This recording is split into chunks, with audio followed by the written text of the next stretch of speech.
Hello, everyone. I'm going to give y'all a minute to get in. I want to welcome everybody here today to Tuesday's Talks with Tammy. I am your host, Tammy Robinson, and like we do every Tuesday, I want to give you guys just a minute to get in and get acclimated with me today. Want to say thanks to everyone who always make it a point to join me every Tuesday at 12 noon as we dive into life-changing situations, life-changing subjects that will leave an everlasting mark upon your life. Again, we'll give you just a few minutes to get in. As you come in, please like and share. Like and share. We want to send this out all across the nations. We want to send this out to those who may be catching the replay, those who may be needing a word today. Today we're going to be talking about being overlooked, overwhelmed, overworked, while being underpaid, underappreciated,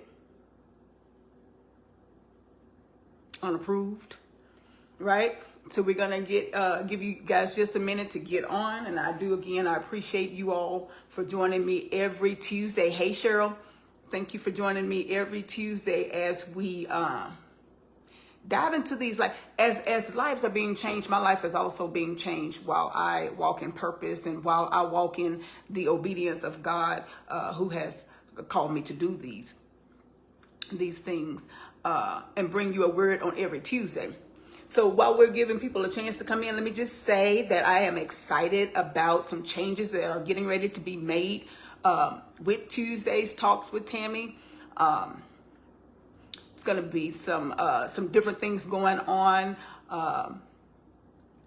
in the social scene, some different locations, some different things that I'm going to be indulging in that's going to really get the people involved. And I'm excited about it because I'm taking this thing step by step. I'm learning as I go, but I'm also sure that I'm walking in purpose as I'm doing this. Again, today we're going to be talking about being overlooked, overwhelmed, and overworked, while being underpaid and underappreciated. Okay? And let's see. I always like to give a backstory on everything when I first start these live streams. And sometimes God does not give me the assignment for the day until the day of. And I'm not afraid of that.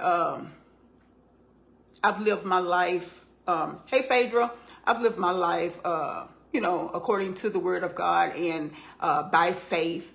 And as God gives me the subjects to talk on, I just walk in obedience.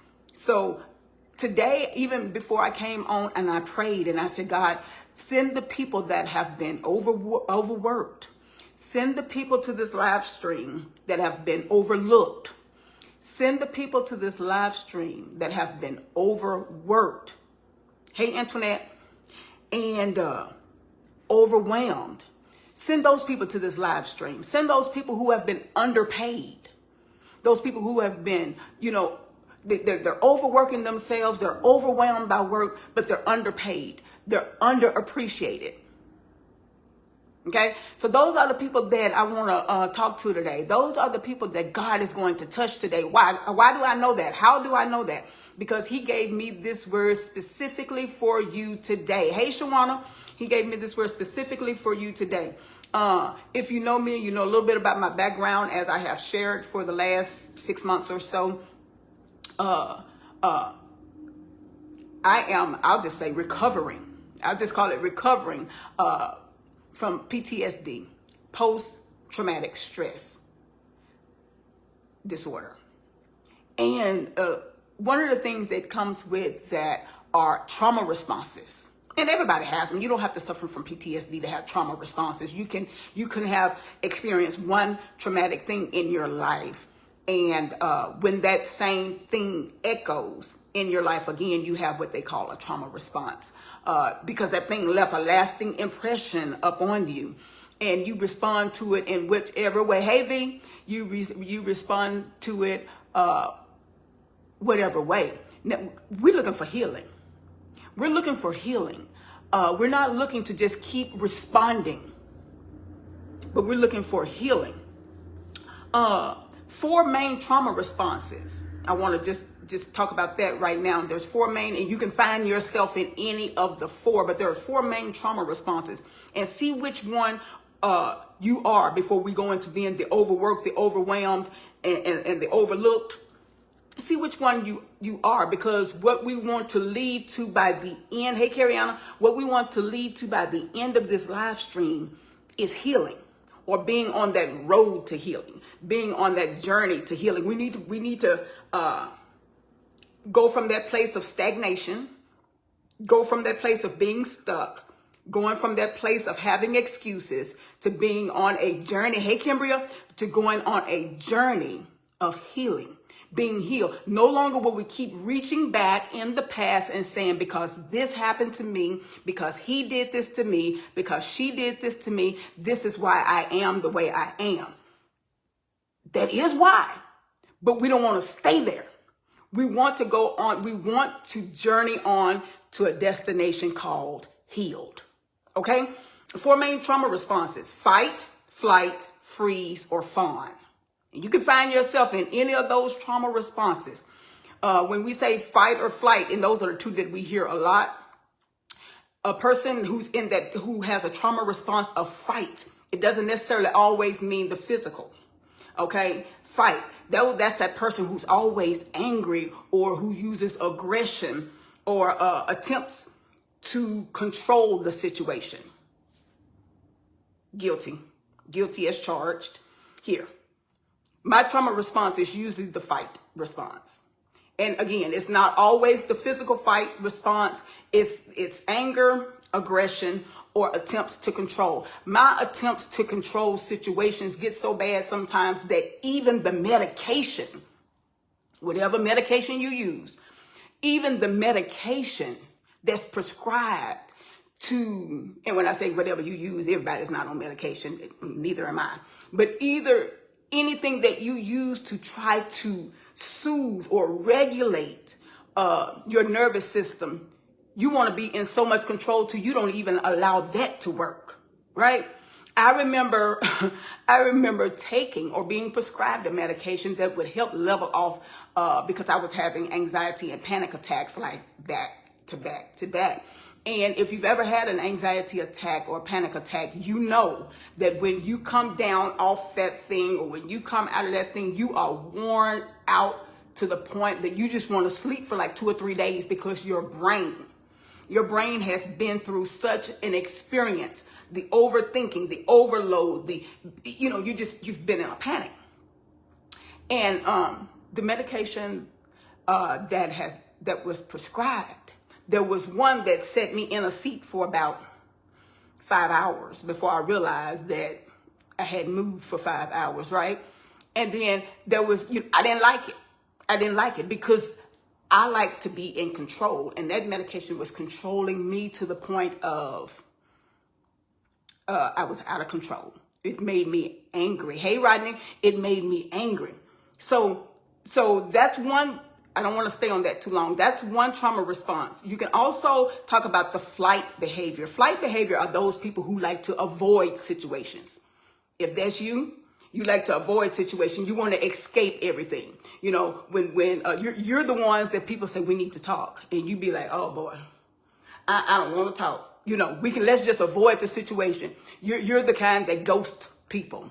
You don't want to deal with any issues. You just ghost people. They're having a meeting tomorrow at work. Before I go to work, I just call in or call off. I'm not going. Avoidance. Your children want to talk to you about something that may have happened to them. You avoid it. You don't want to talk to them over the phone. You don't want to go to dinner. You don't want to go to lunch. You just want to avoid it. Why can't you get over it? That's what the people say. The people who deal with avoidance. Why can't you just get over it? Or they're very dismissive of your feelings, very dismissive of your emotions. If you say what you did to me made me feel this way, oh girl, it wasn't like that. It wasn't that bad. You act like your childhood was that bad, or you act like your marriage was that bad, or you act like working for those people was that bad. They are very dismissive. Anybody been like that? You deal with people. Hey, Glenda, you be around people, and these are people that you trust. These are people that you confide in. These are people who you think are listening to you, and they are very dismissive of you to the point of saying it wasn't that bad. Oh, it didn't do all that. Now, here's another trauma response. Freeze. Freeze. We had fight, flight, now we're on freeze. Freeze are those people who are stuck, paralyzed, numb, unable to even take action. You ever been around a person like that? They act like nothing bothers them. And you be like, dang, I mean, if I go through it, I hit the floor. I'm under the seat. I act a fool. But there are some people who are numb to every situation. They have no response at all, though it seems. Those are the people when they used to say, you better watch them quiet ones or the ones that don't respond. Those are the people, they have their trauma response for whatever reason is now freeze.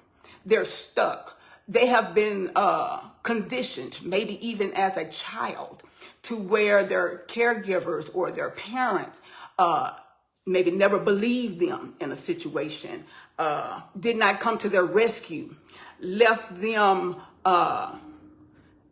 to fend for themselves, told everybody that, the child was a liar. Those people have now developed a trauma response of freeze. Those are those people who are stuck, paralyzed, numb. And then the fourth one is fawn. Fawn, F-A-W-N. Fawn is that trauma response to where you are a people pleaser, right? Thank you, Vijay. Fawn, you are a people pleaser. And that one, I saved the fourth one. It is the fourth one. I saved that one for last because we're going to figure out why you are overlooked, overwhelmed, overworked, underpaid, right? Because fawn, these are people-pleasing people. Find out why we keep overworking ourselves only to be overlooked. Find out why we're so overwhelmed with work only to be underpaid. And not just work, with relationships. Why we're and that could be relationships with platonic relationships, with friendships. There could be relationships with parents. There can be relationships with your children. There can be relationships with your coworkers. And sometimes we feel like we're always on the giving end, and we hear it oftentimes where people say, you can't keep pouring from an empty cup. You can't keep pouring from it. You keep overgiving. You keep overextending. You keep even overlooking. You keep overlooking. You call them just minor faults. Sometimes you say, why do I keep being attracted to the wrong person? Why do I keep being attracted to the wrong man, the wrong woman? Because you keep overlooking. Why? Going back to the fawn, you're a people pleaser. So we can work on that. It's a red flag, and it's a big red flag, and it's waving in your face, but you keep overlooking it because you are a people pleaser. And part of you feel like because you have been so overlooked in life, leading from your childhood up, you have been so overlooked in life. If I can just maybe be on this side where I accept more people, even when I wasn't accepted, if I accept more people with their faults and all, maybe people will start accepting me. It sounds good, but the end result is going to be, you're going to be again on the losing end. You're going to be the one that those people-pleasing tendencies cause you to always be a caretaker. Those people-pleasing tendencies cause you to always be the burden bearer. Come on now. Those people-pleasing tendencies, hey Rhonda, you're always addressing other people's needs and never addressing your own. Anybody like that? And I'm tell you something, when you start addressing other people's needs more than you address your own, I don't care how good it look on the outside. Oh, she always helping. She's always serving. She's always Johnny on the spot. I don't care if it's somebody in the hospital or somebody who has passed. You always the one to go over there to take the pound cake and the 7-Up, and the Cokes, and you're always that person. But guess what? The part that people don't see oftentimes, you're also that person who's always sitting at home crying, who's always feeling looked over, who's always feeling like I'm always giving, but nobody gives me the same thing. Now, this is part of life, and it may be that way, but you have to get to a point where you start loving you. Start loving you enough to know when to cut it off. Start loving you enough to know when it's a time to give and when it's not a good time to give. Sometimes people tell you things that they're going through because they know you're a giver. Sometimes people tell you all about what's going on, but they want to pour into you. Now they've emptied out, and now the burden is on you. You are not the burden bearer. You're not the burden bearer. They know that you are a prayer warrior. Just like you can get a prayer through to God, they can too. You have to stop making yourself so available to people who's always pouring out to you, who's always overloading you. You've got to stop making yourself so available to those type of people. You're always addressing other people's emotions, and you're trying to make yourself feel worthy. You're trying to make yourself feel loved and needed. When you're that type of person, a people pleaser, you have a hard time trusting other people. Because you're trying to figure out, what is it going to take to please this person?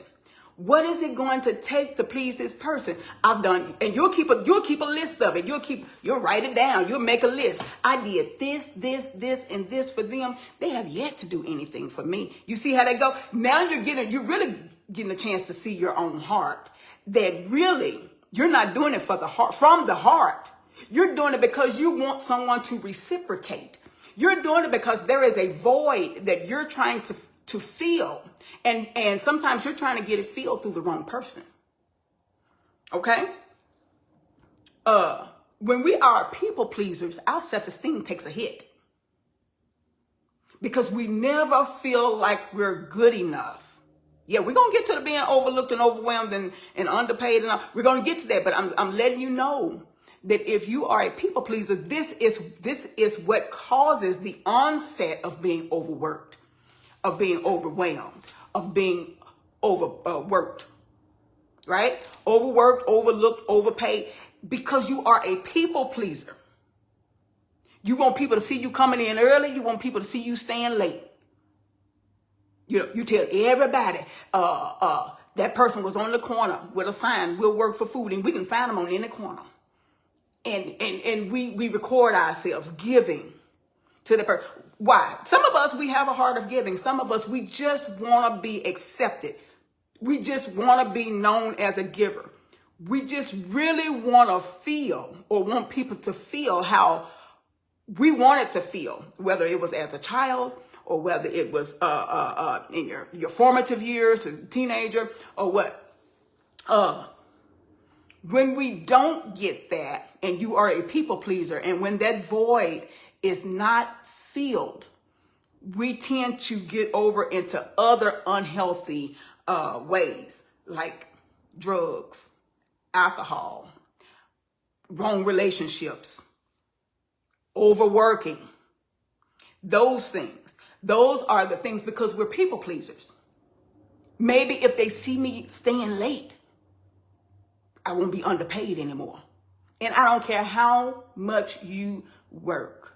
If a person already has it in their heart that they're very dismissive to, because they already know they can depend on you now. See, people peeping you when you don't even know it.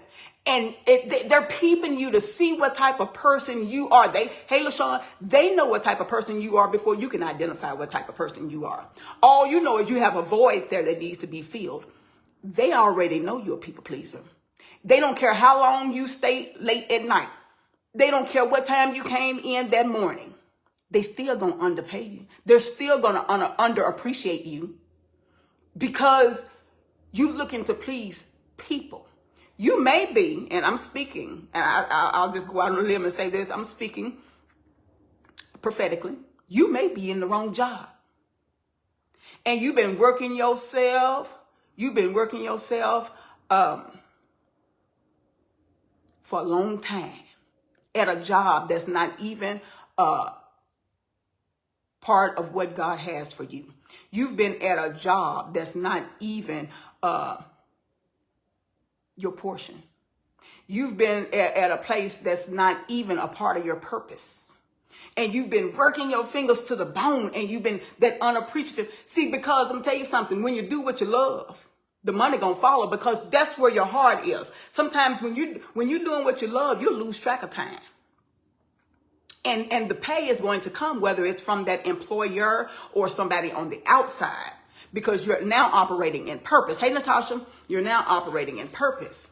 I remember, let me just give you now the backstory. I remember 2001 to 2008. My then husband at the time said, hey, Bashandra, my then husband at the time says he felt like it was for us to move to a different city, right? And I didn't get that feeling. You may have heard part of this story before. I didn't get that feeling.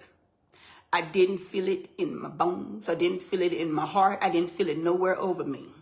But I had been raised to be a follower.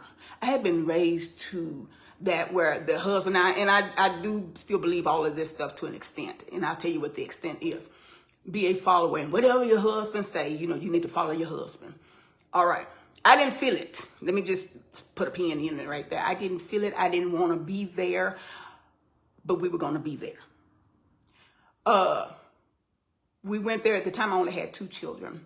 We went there, and I fought. And if I can give you a example, or just try to help you feel the way I felt when I went there, I felt like I was a person who had been sentenced to prison. And I was going to make the best of the time that had been given to me by the judge. I felt like I was going to make the best of this sentence by doing whatever it is I needed to do to speed this time up to get me out of this prison sentence. I knew that one day I would come out of this thing, but while I'm in it, let me just try to make the best of it. It overwhelmed me. It overworked me. I remember being at a place where I had to be at every activity, everything, morning, noon, and night. At the time, I had 2 children. Later on, I had my 3rd child, morning, noon, and night. I cannot remember everything about my life during that period of 2001 to 2008 because a lot of it was just a blur. Hey, one, a lot of it was just a blur. Why? Because some days I didn't know Monday from Thursday. Some days I didn't know, what day it was because everything was a redundant thing of work, church. And I'm just going to say it because, remember, at the end of this broadcast, I want us to start our healing journey. Our healing journey. And if I can't be honest, the journey can't begin. The healing can't begin. So it was work, church. And it wasn't until, let me just say this and interject. It wasn't until about a month ago. You know how if you're old enough to work, you know how you can look at your Social Security paperwork and they'll show you what you made from year to year to year. It wasn't until then, a couple of weeks ago, that I really, I knew what I was making, but till it really, I saw it on paper, my actual pay. Only God could have brought me through those times. Only God could have helped me to make it through those times. When I'm telling you, hey Kelly, when I'm telling you I was overworked and underpaid, when I tell you I was overworked and overlooked, when I tell you that I was overworked and still talked about, when I tell you that I was overworked and still it wasn't enough, you need to do more. I'm not seeing enough of this out of you. And I was below poverty level. At the same time, God was showing me that he was God and he was God alone. But because I know now that if I did not have God in my life, there is no way I could have survived off the salary that I was getting at that time. Okay. So I was overlooked. I was overwhelmed. I was overworked. I was underpaid. I tried everything that I could to escape. Now, all of this didn't come from the same place as far as being overworked and overwhelmed. The underpayment did. But at the same time where I was being overworked and overlooked, I was also overwhelmed in an abusive marriage. I was also overwhelmed. You know, it's overwhelming when you're in an abusive marriage and then you're underpaid. It's almost like you can't even find a way out. Remember, I likened it unto getting a prison sentence. I was being abused in the house, and I was running to a place that was also abusing me emotionally, financially. And I was running from one abusive situation to another abusive situation, trying to find solace, trying to find getting a breather, trying to find rest, trying to find myself, trying to get someone to help me with my emotions. Now, and I think a lot of people that's on this live stream today, you church people, right?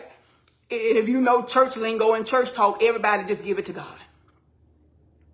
It was hard to talk to people about the situation because when you're in it, you ever heard the saying, you can't see the forest for the trees?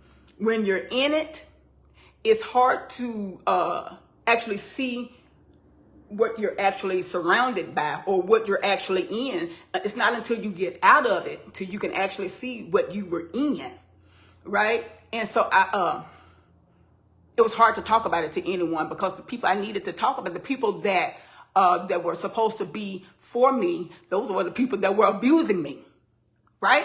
The people that you're supposed to be able to talk to about the situation that you're in, those are the people that got you in the situation. Okay, Shawana? Those are the people that have you innocent. Those are the people that say, what's wrong? Every time I see you, you crying. Every time I see you, you so downtrodden. You can't tell them. You say nothing. You say nothing. Why? Because if I tell you, you're going to find out you the problem. If I tell you what's wrong with you, you are the problem. What do you do when you're overworked, overwhelmed, overlooked, and the people that you've been used to running to they're the problem? The people that you want to share with are the people that's overworking you, overwhelming you, and overlooking you, and underpaying you, underappreciating you. Let that sink in. I knew how to do church. I knew how to do praise and worship. I knew how to pray. I knew how to be at every service. I knew how to do church. I did not know how to do life. The Bible says Jesus came that we may have life, not church. And church is a beautiful thing. Jesus came that we may have life. I had no one to teach me how to do life outside of the four walls of church. Therefore, After being overlooked and overworked and overwhelmed, I didn't know where to run. I had nowhere to run because the only place that I had been taught to run was to the church. And when I say to the church, I'm not talking about to God, to the building, right? To the people in the church. And then I began to hear my problems that I had, that I shared. I began to hear them from people that I didn't share it with. So I began to have trust issues. I began to not even trust the people in the church. This is nothing against the church. I love the church. I love God. I'm just telling you what I experienced. I was lost. I was hurt. Again, let's use this word. I was overwhelmed. I was overwhelmed. What are some words that are synonymous with overwhelmed? I was confused. I was demoralized, right? Because I couldn't understand, how can a human do another human like this and still call themselves a human? I felt betrayed. I was disturbed. I was dumbfounded. I'm getting my healing, y'all. Somebody else, y'all better find out what you're feeling. Find out your feelings. Because if you can get to the root cause of your feelings, it's not long before you can get to the root of the healing, right? Because you need to know exactly what you're dealing with. Remember, I shared the story about being the 16-year-old girl who was pregnant, and after it came to light that I was pregnant, and my parents found out, and then I had to go before the church, and then the church found out. I got a sense of dejection and rejection, right? I'm gonna talk about it. I ended up, there was a spirit of rejection and dejection that attached itself to me. Now, nobody fault but my own when we're talking about the pregnancy. However, I spent a lot of years of my life after that trying to make it up to somebody. Trying to make it up to somebody. So the overworkedness. See, remember I said I went to a place I didn't even want to be there, but if they see me working, maybe they will accept me. Maybe I won't be that person who in the past had embarrassed them. Maybe I won't be that person who in the past had disappointed them. Maybe they will now see me for a hard worker. Maybe they will now see me and say, oh, she do all that work and we only pay her this much. And then she still do it. She's here every service. She's here morning, noon, and night. She's here when we call her. You know, I can remember getting calls in the middle of the night. Such and such person just got killed. Such and such person just died. We got to go over here and pray for this person. They're demon possessed. And in the middle of the night, I have children. I had a husband at the time. And I remember just doing these things without question. Just doing these things without a rebuttal, without putting up a fight, without question. I would do these things. Didn't want to. I'm going to tell you the truth now. Didn't want to, but at the time I didn't give it a thought because why? I was still on that people pleasing side. If I do this, maybe I make up for what I did back then. Oh, I'm telling you, that dejection is an awful feeling. That rejection is an awful feeling.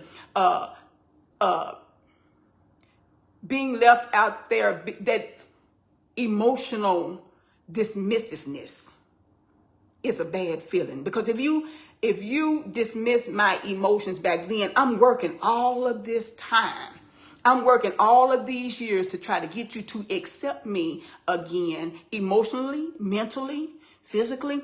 And guess what? I was steady messing myself up. Hey, LaTanya, I was steady messing myself up trying to get people's approval when all I had to do was begin loving myself. When all I had to do was begin to accept myself. When all I had to do was to forgive myself. I'm helping somebody today. If that's you, start today. Forgive yourself. Accept yourself for who you are right now. Accept what you did. Accept what you have done. and then get it together so that we can move on. We're on a journey. There's too much going on in this world of uncertainty for us to be uncertain about who we are.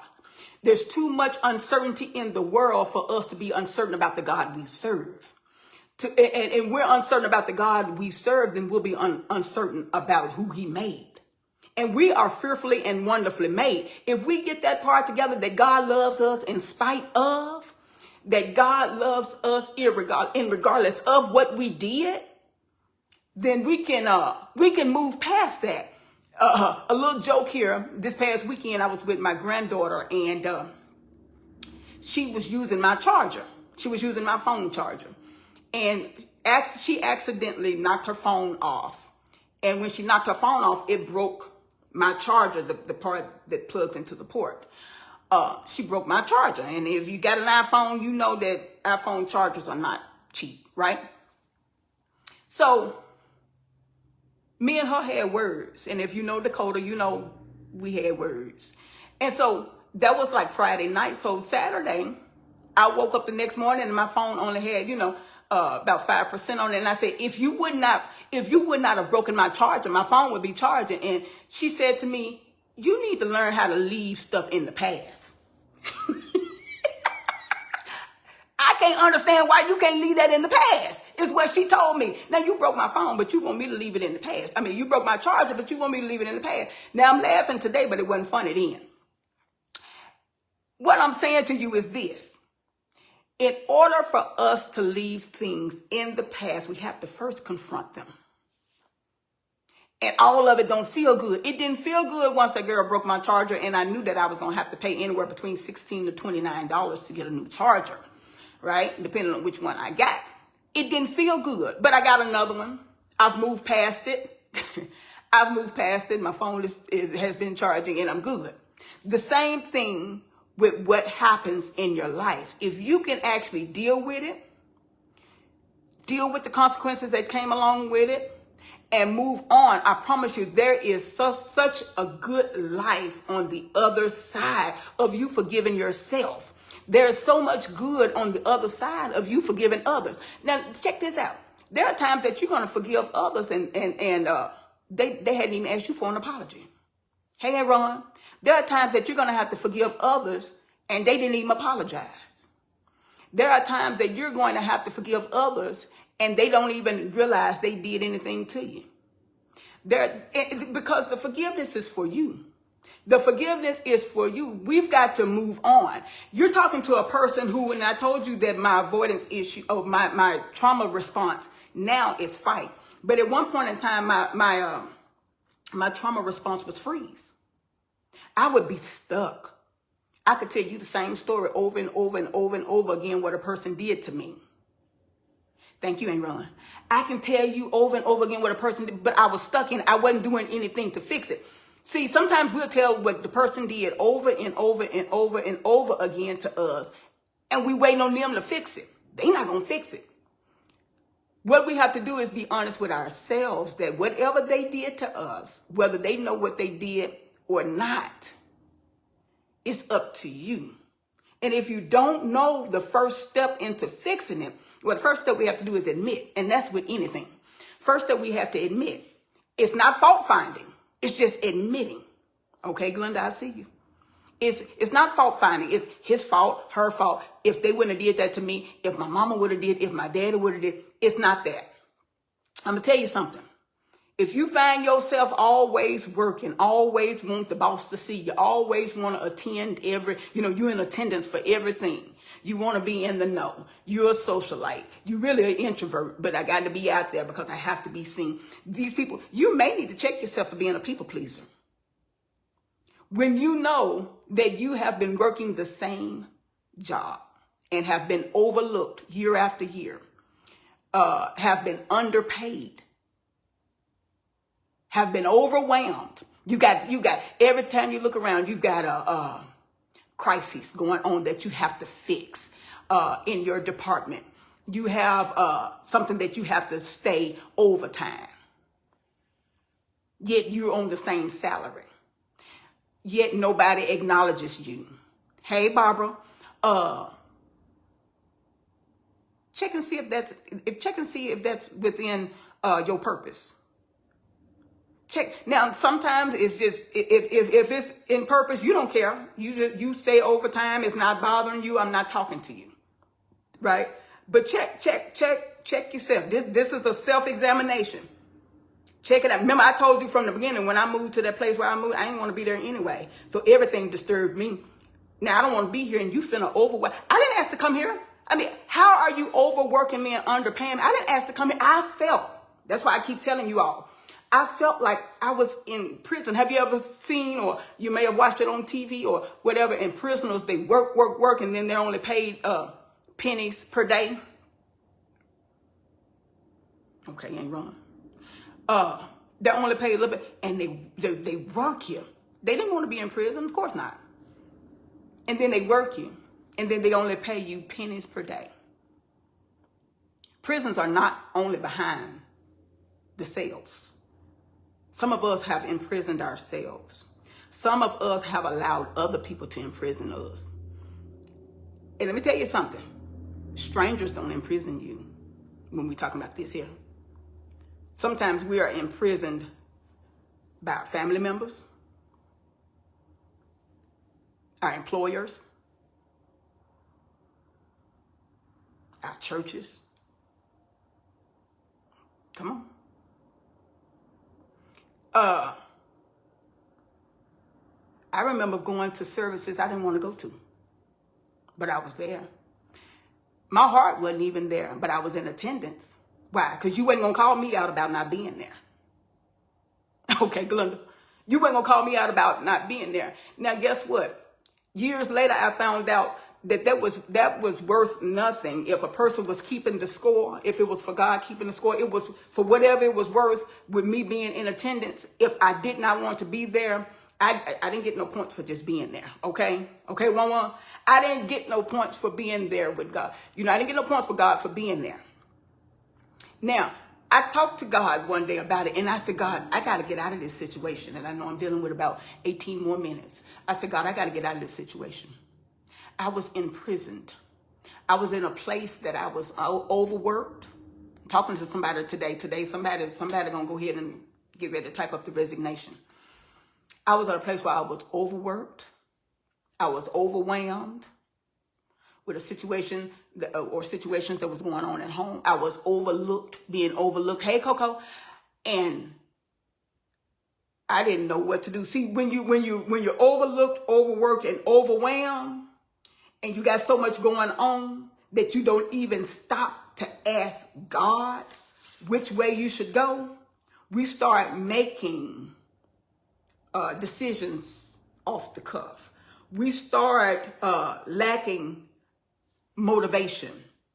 We start having a cynical outlook. This ain't going to end well, right? We start have poor decision making. When you're overworked, overlooked, overwhelmed, underpaid, poor decision making. So guess what I did? At a point in time, my oldest son had went off to college, and he was at Ole Miss. And I was, I don't know if I told this story or not, part of being overworked and overbooked and overlooked and overwhelmed and underpaid is also having brain fogs. Just like then. I mean, I wasn't making that up. Brain fog is another telltale sign or symptom that you've been overworked, overwhelmed, overlooked, underpaid. So anyway, my son had gotten a scholarship, and he had gone to Ole Miss. And Mississippi was not that far from where I lived at the time. And so I poor decision making. That's what I'm talking about right now. I said, maybe I can escape and I can get a job down there. And that'll be my way to get away from him and them. the people that was overworking me, overlooking me, underpaying me. So I applied for a job in Mississippi. I got the job, so this must be God, right? Right? Because the door opened. This must be God. I got the job. And I told them, hey, Tasha, I told them. Them was not in agreement. But the thing to do, the church thing to do, we're going to pray for you. We're going to cover you. We hope it work out for you. But it was also said, we know it's not going to work out for you, right? So I remember that Sunday getting prayer. I had to be at work that Monday morning. I was going to leave out early that Monday morning. And I was going to go to my new job because I was on escape. See, I was only escaping in the physical. But emotionally and mentally, I could not escape. And they knew it. Remember, I told you, those people that overwork you and overwork you and underpay you and overlook you, those people know you before you know yourself. And in my mind, I thought if I can physically escape, that I was free. But they already knew mentally, she ain't ready. So I left that morning. And halfway there to Mississippi, I had a blowout in my car. My first day of work, I had a blowout. I sat on the side of the road and did not know what to do. I still had a couple of hours before it was time for me to be at work because I had left so early that morning. And a truck pulled over on the side of the road, and he had one of these air tanks on the back of his truck. And he said, I can air you up. I can air you up, and maybe it can help you get to the next exit where there is a discount tires down there. Maybe you can get you a tire, and, went on to say all of this. And he did. He helped me out. He got the tire aired up. I put in, went to the next exit and got to the tire shop. This one particular tire, one tire that I needed, one particular tire was going to cost $300 for my car, the type of car I had at the time. It was going to cost me $300 for one tire. Listen, keep in mind, I was trying to make an escape. So the money that I brought with me was going to be money that I was going to be staying in a hotel all, leading up till I got paid. And then I could try to get some things situated to move my other two children down so that we could escape. Now here come the devil. So I say, I had to blow out on my way to work, had to call the first day and say, I'm not going to make it. Now, who's going to keep me hired on the first day I call in? So, overworked, overwhelmed, underpaid, making poor decisions, right? So I buy the tire. Never even thinking about it. Is there a place where I can get a used tire? Trying to improvise. Never. I'm making poor decisions. I'm going to kind of speed this up. And so I spent my money on that. Didn't go to work that day. That's out. But I remember the people who prayed the day before. And I remember them saying, she ain't going to stay long. She ain't going to last long. She'll be back. Hey, Dolores, she'll be back. Part of me wanted to make them out of a liar. Because remember the first part of my story, I don't even want to be here anyway. And now y'all trying to keep me down here. Y'all going to let me escape because y'all know I'm coming right back. So that day I went to visit my son at the school, and I rode around for a little while, and I wanted God to tell me exactly what I needed to do. I was hurt. Hey, Lavora, I was hurt. I did not know what my life, but it felt like God wasn't on my side. God, I thought you had gave me a way of escape. You even allowed these people to hire me. And then I get down here halfway, have a blowout, and I spend the most of my money on a tire and can't even go to work. What's going on? It gave me a chance. It gave me a chance to be alone and to see me, to see what I needed to do, to see that this was not the escape when God said there's no temptation such coming to man that God will not give you a way of escape. He wasn't talking about the physical escape. God wanted to heal my heart. He wanted to heal my emotions. He wanted to heal my mind, right? So I took that quiet day that day to just hear what God had to say. That was that Monday. This is shameful, but I have to tell you. I was so broke. But after buying the tire and knowing I needed to keep the rest of my money to get me a little something to eat and make it back home, that night I slept in my car. I did. This is how much I wanted to escape. I slept in my car in Oxford, Mississippi. I got up the next morning. I can remember being parked at a Burger King parking lot. I got up the next morning and went inside this Burger King. Used their paper towels and everything to wash, in their bathroom, went in, got myself a little breakfast and coffee, and got myself ready to get back on the road. Shame came over me. Shame came over me. I was getting ready to have to go back to the same people that overworked me, overwhelmed me, overlooked me, and underpaid me. It was a long ride home, and I can remember just taking my time getting there. And it was on a Tuesday that I went back, and I never will forget. By the time I made it back to this little city where I had driven from, I made it back. And they were having church that night. And I walked into the church that night, just getting off the road, just driving back from Oxford, Mississippi. And I walked into the church that night, and the people began to clap and shout as I walked in. And they were excited, and they said, "We told you she'll be back." As many people that were shouting and clapping for me, I was deflated. I was dejected. I felt like that people had been emotionally dismissive of my feelings because they did not understand. Hey, Tanya, they did not understand. I was trying to escape. And you guys are cheering for me to come back into this turmoil. You guys are cheering for me to come back into this abuse. You guys are cheering for me to come back into this imprisonment, right? So, long story short, I was really upset, but I played it off. Y'all smile at me, I smile back. But God gave me a plan. The next day, I got on the phone, and if you know Dr. Jennifer Johnson, and a lot of you on here do, the next day I called Dr. Jennifer Johnson's office, and her secretary said she's not in. She's not in right now. Would you like to leave a message? I left a message. I needed to speak with her. It wasn't 15 minutes later that Dr.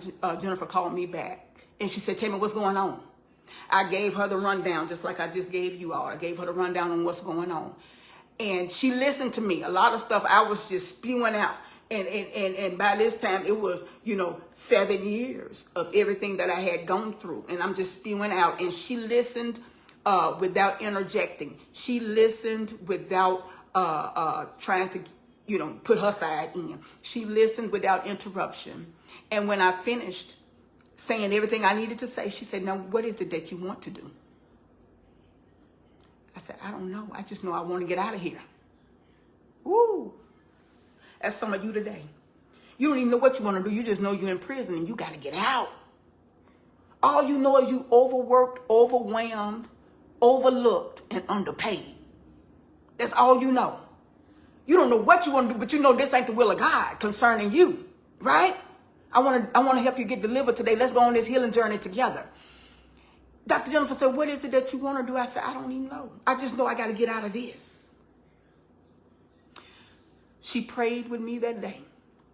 She said, "First, you got to get a job.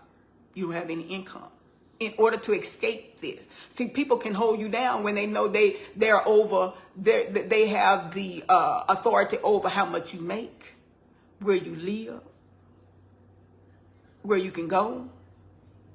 And I was under the thumb. I was under the rule of people who wanted to make all those decisions for me. She said, "First, we're going to pray that you get a job. And then we'll go from there."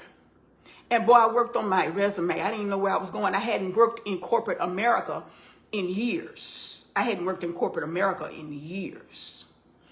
a little real estate on the side, but as far as going to an actual job, going to an office, I hadn't worked in corporate America in over 10 years. But she said, "We're going to pray. And that was at least in September of that year of 2008. By November, my sister had called me and she said, do you want to go to a job fair with me? And I said, yeah, sure. She said, meet me here. We'll go up there. We went to the job fair. I had my resume ready, right? You see, ain't wrong. They dropped you, but God called you. Hey, that's all right. So he could heal me. I had my resume ready. We went to that job fair. Me and my sister, we went to that job fair.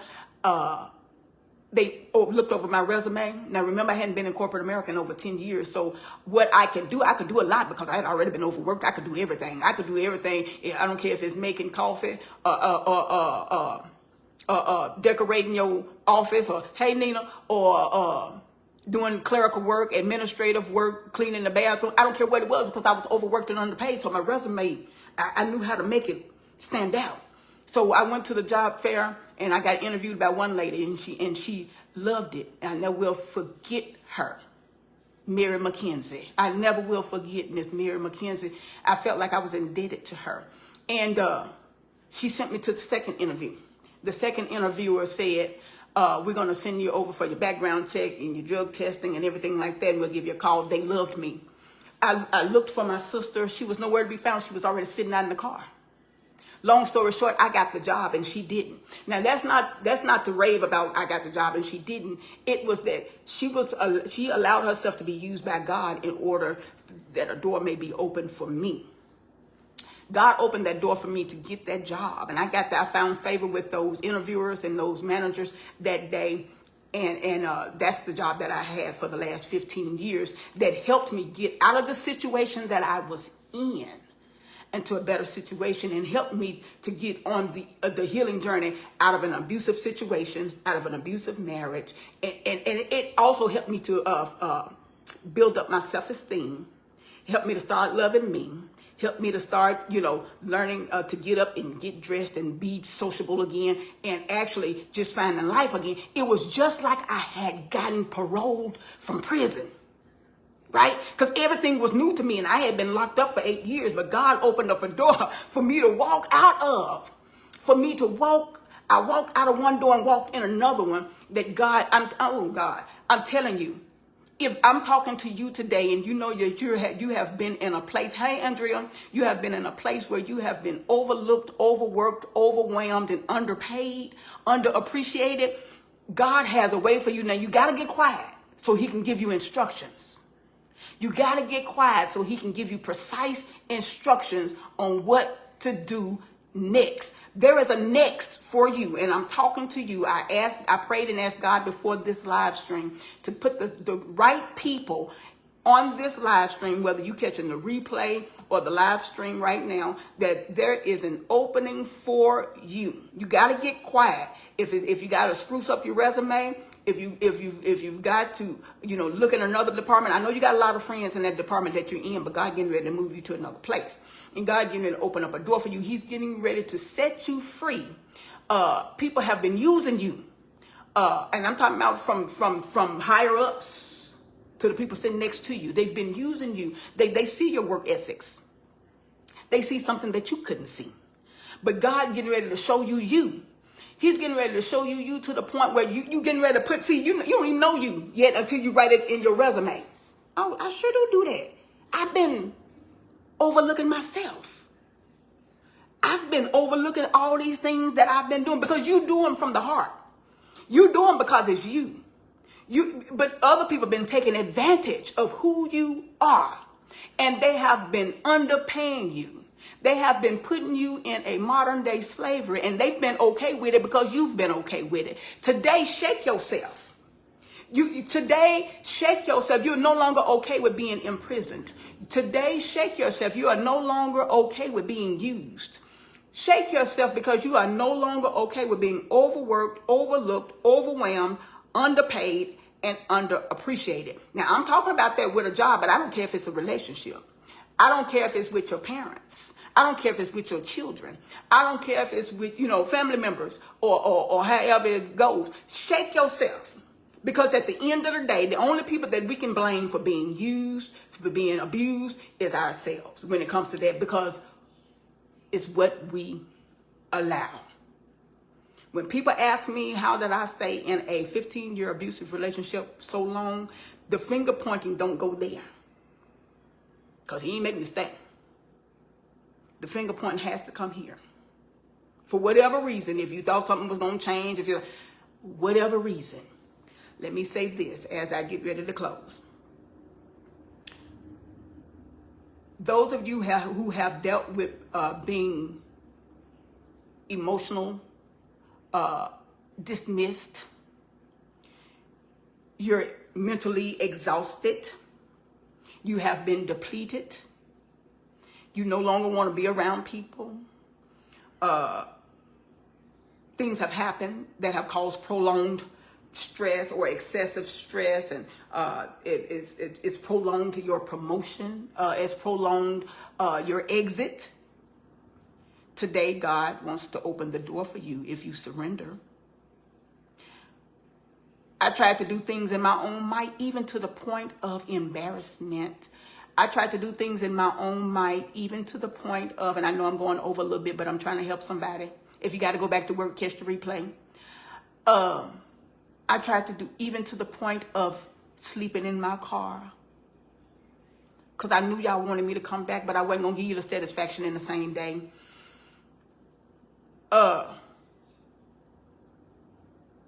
If people can hold you down, if people can overwork you and underpay you, as long as you let them, they'll keep doing it.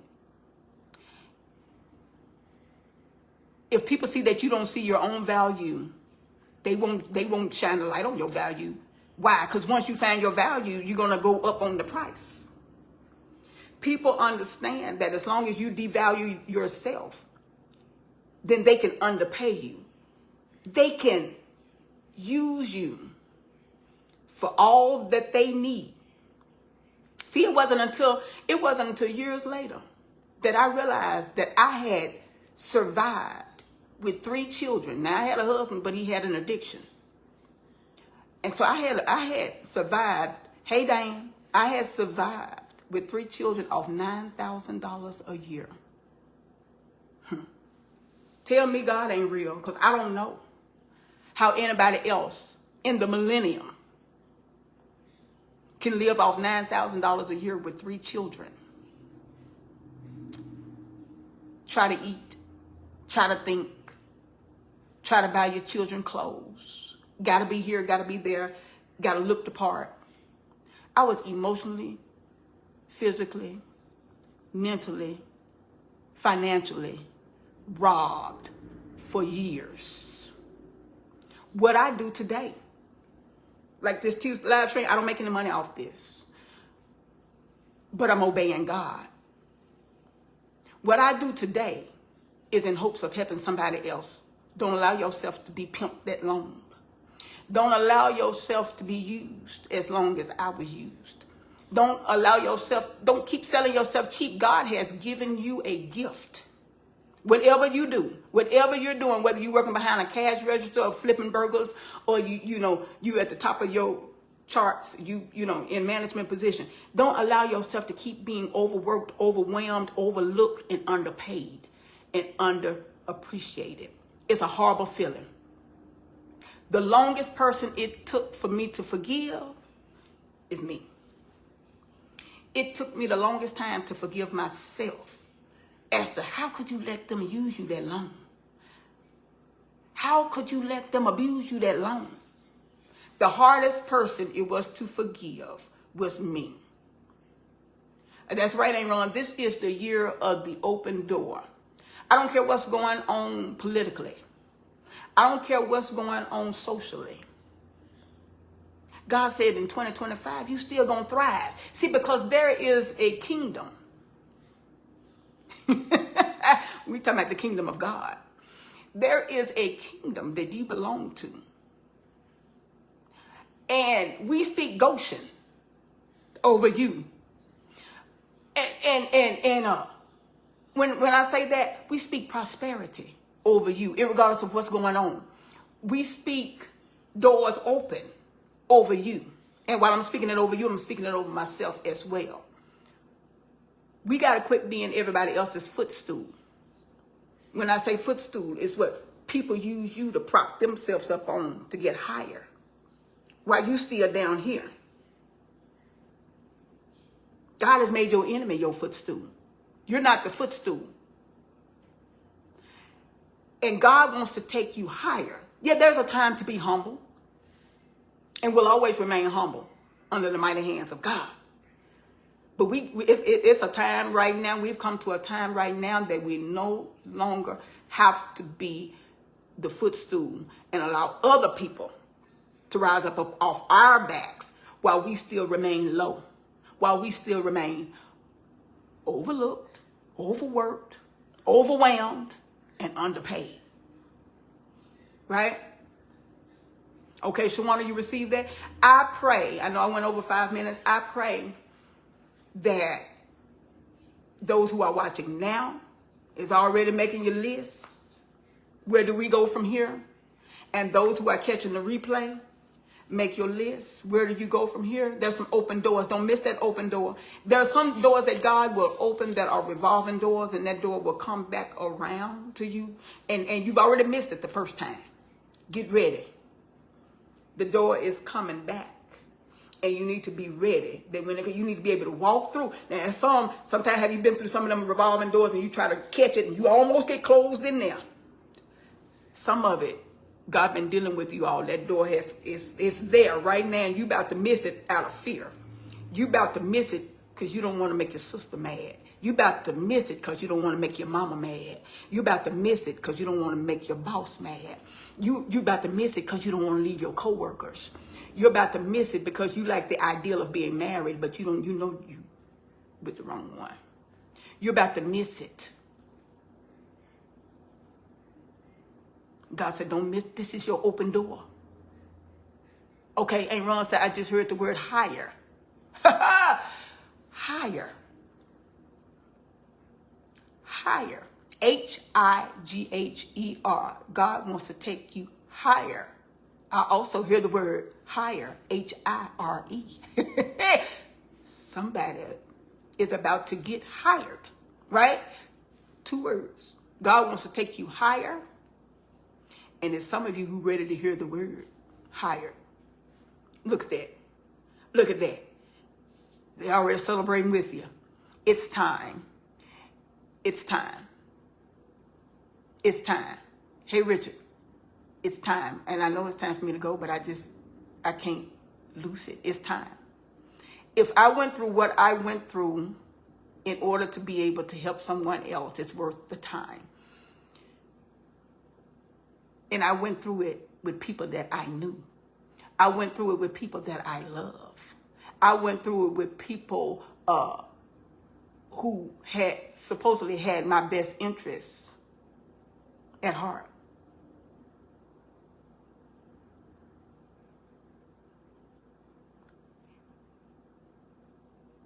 Take your emotions out. You know how people have been doing you, alleviating your emotions. Take your emotions out of the way in this one. A lot of times we move by emotions, especially women. I'm not a man, so I don't know. But take your emotions out of it and obey God. If he provides you with the plan, he'll provide you with the way. Right? Okay, Ron, we on one accord. Higher. I keep hearing it. Hey, Ron said higher. We going higher. And some of you have been looking to hear the word higher. God wants to hire. Some of you have already had your resume already spruced up and you've been waiting on that open door. The door is open. This is your open door season. Tell fear to behave. Tell rejection to behave. Hey, Tamika. Tell agitation to behave. You on your way. And agitation. Yeah, I just heard that. Because a lot of you have been agitated where you are. You know why? You've outstayed your time. So you've become agitated. You've become aggravated. You've become short-fused. You've become angry. You've become aggressive in your speech. because it's time for you to go. It's time for you to go. And I think for the last 2 weeks, I've been kind of talking in that vein. And this is not one of those, or I'm not one of those people who is telling people to run from something, run. You know, it's not to run from something, it's to run to something. There's an open door for you to run to something. It's time up for them using you. It's time up for them abusing you. It's time up from you being overworked, overlooked, overwhelmed, and underpaid, underappreciated. Okay? That's it for today. I am done. If you didn't come from a healthy family should come from you. Stop the curse today. It don't have to go from you to your child, to your grandchild, to the next generation. If you didn't come from a healthy family should come from you. That's all I got for today on Tuesday's Talk with Tammy. Thank you guys for staying with me for that extended period of time. I love you. I'll see you next Tuesday. Thank you for praying with me and staying with me. Have a good one. Bye-bye. I love you too, Aunt Ron.